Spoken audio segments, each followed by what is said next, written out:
অনেকে বলিয়া থাকেন দুর্বাসা ঋষি সামান্য অপরাধে সরলা বালিকা শকুন্তলাকে অভিশাপ দিয়াছিলেন।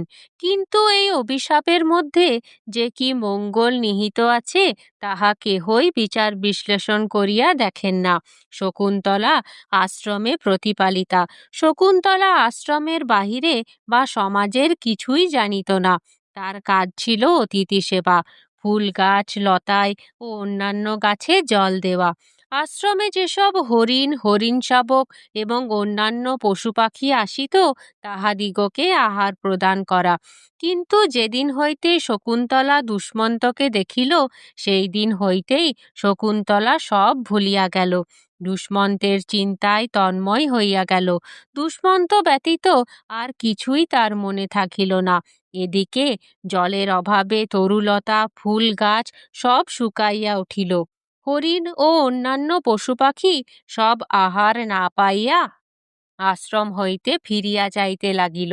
যে অতিথি সেবা শকুন্তলার প্রধান কাজ ছিল এবং কর্ণমুনি শকুন্তলার উপর ভার দিয়া নিশ্চিন্ত মনে থাকিতেন, আজ সেই আশ্রমে অতিথি আসিয়া দাঁড়াইয়া রহিলেন। পুনঃ পুনঃ ডাকিয়াও শকুন্তলার উত্তর পাইলেন না। তখনই শকুন্তলার মঙ্গল উদ্দেশ্যেই দুর্বাসা ঋষি অভিশাপ দেন। ভগবানের ইচ্ছা নয় যে সে কেবল আত্মসুখে তাহার জীবন গঠিত হয়। ভগবানের ইচ্ছা শকুন্তলা বিশ্বপ্রেমিকা হয়। তাহার ভালোবাসা ব্যক্তিগতভাবে এক স্থানে সীমাবদ্ধ না হইয়া বিশ্বময় বিস্তৃত হইয়া পড়ে। আর শকুন্তলা তো তাই ছিল। তার ভালোবাসা তো এক স্থানে সীমাবদ্ধ ছিল না।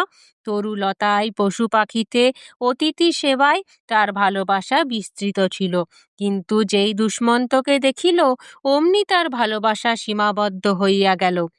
যে ভালোবাসা বিশ্বময় বিস্তৃত ছিল সেই ভালোবাসা আত্মসুখের জন্য দুষ্মন্তে পরিণত হইল।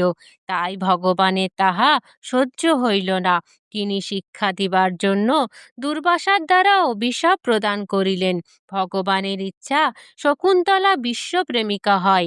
যখন শকুন্তলা পুনঃ পুনঃ দুষ্মন্তকে অনুনয় বিনয় করা সত্ত্বেও শকুন্তলা দুষ্মন্ত কর্তৃক তিরস্কৃত ও প্রত্যাখ্যাত হইল, তখনই তাহার আবার পূর্বাবস্থা পাওয়ার ইচ্ছা হইল। সে সময় তাহার ভালোবাসা এক স্থানে সীমাবদ্ধ না হইয়া আবার বিস্তৃত হইয়া পড়িল। তখন দুষ্মন্তকে বৃক্ষলতায়, জলে স্থলে, চন্দ্রে সূর্যে দেখিতে লাগিল। জয় গুরু।